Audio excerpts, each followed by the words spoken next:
D'abord, je tiens à remercier ceux qui ont récupéré tous les vestiges de matériel ferroviaire roulant de la Réunion, pour la plupart inscrits au patrimoine.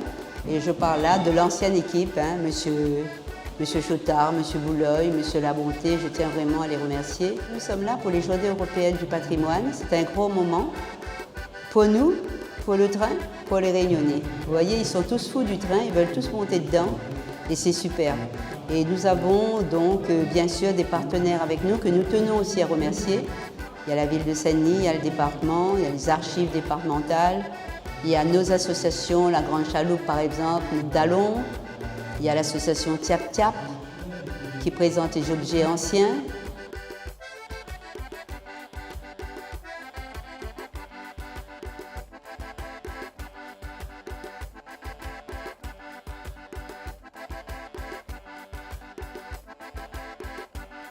Il y a notre chauffeur mécanicien, M. Patrick Labonté, qui faisait partie aussi de l'ancienne équipe, incontournable.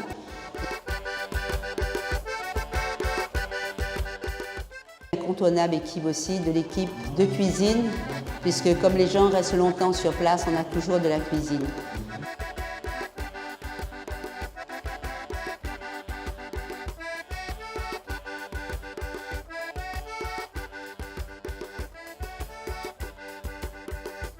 Aujourd'hui, Journée européenne du patrimoine, vous avez là un patrimoine ferroviaire, pour la plupart inscrit donc au patrimoine par la DACOI.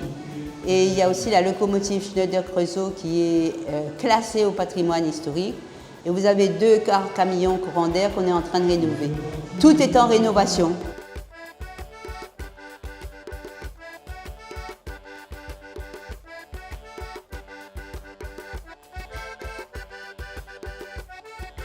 Ça fait 1 an que nous travaillons comme bœuf moka.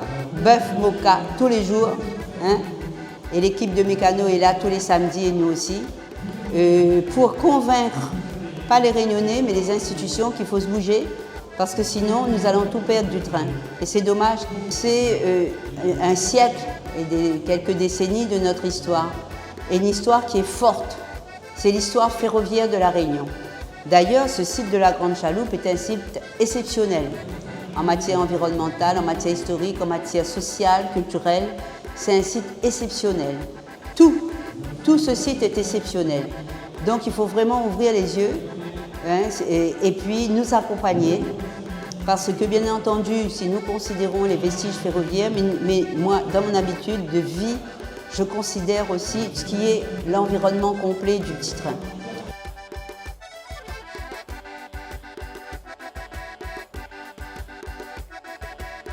Donc, vous avez compris, on veut mettre en l'air le train, le petit train. Pas seulement pour nous. Ici, vous avez des gens qui ont 80, 91 ans, qui viennent parce qu'ils ont envie de revivre cette sensation. Ça nous fait chaud au cœur.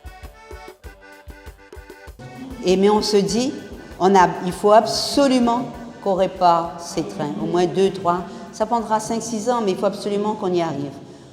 Parce qu'on aime notre pays, parce qu'on aime notre peuple qui a envie d'entrer dans le petit train. Nous recevons des collégiens et des lycéens, mais c'est pareil. C'est pareil, à peine s'ils n'ont pas la larme aux yeux parfois, parce qu'ils se disent, Madame, pourquoi ça parti? Arrête ça. Mais tiens, c'est pas nous l'auteur, pas nous l'auteur. Et donc, non, il faut vraiment sauver ce petit train. Mais pour sauver ce patrimoine, il faudra un peu d'argent.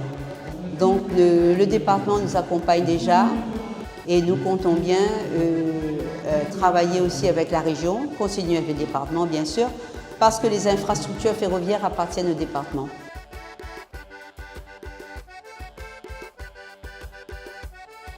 Et puis nous avons deux mécènes qui nous attendent. Et c'est pour ça qu'on a fait une étude par un expert en matière ferroviaire de France. On attend l'étude. C'est un petit peu lent, mais on comprend parce qu'ici, il n'y a pas trop d'entreprises qui sont volontaires, même pas pour faire les devis. Ça va coûter cher de le rénover.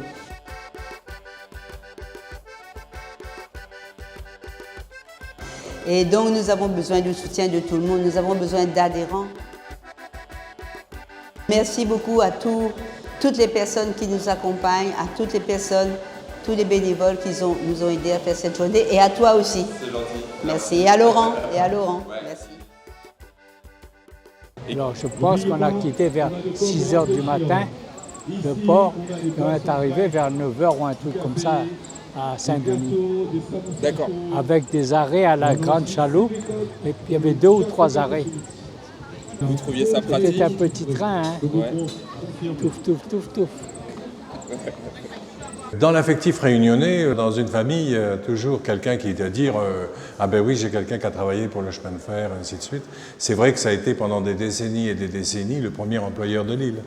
Qu'est-ce qu'on a fait au niveau du chemin de fer? Eh bien, on a fait une ligne qui partait de Saint-Benoît, kilomètre 0, et qui allait jusqu'à Saint-Pierre, kilomètre 126-200. C'est une ligne unique, c'est-à-dire on circule dans un sens et quand on veut un croisement de train, il faut attendre dans les gares principales que le train qui descend croise le train qui monte, voilà.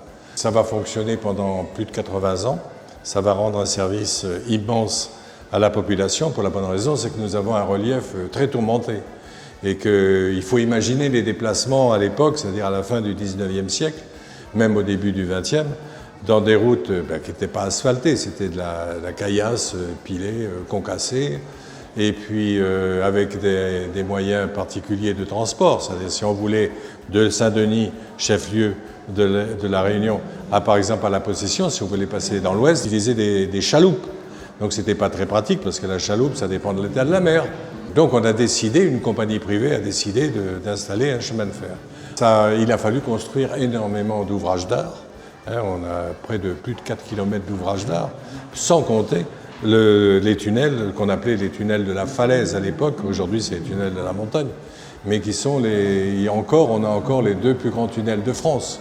C'est-à-dire entre Saint-Denis et la ravine à Jacques, on a le premier tunnel de France pour voie métrique, toujours actuellement.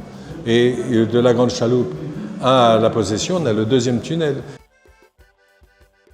Et le 3e tunnel de France, c'est le tunnel de Vitzavone en Corse, puisque la Corse utilise encore des trains à voie métrique, c'est-à-dire l'écartement entre les rails est de 1 mètre. Entre la Grande Chaloupe et la Possession, ça fait 4 km 20. 4 km 20. Ces tunnels ont été construits en 30 mois. C'est une entreprise colossale. C'était le plus grand chantier de l'époque. En plus, il ne faut pas oublier qu'en même temps qu'on fait le chemin de fer, la loi précise qu'il faut faire un port artificiel, puisque la Réunion n'a pas de port naturel, contrairement à l'île Maurice, par exemple.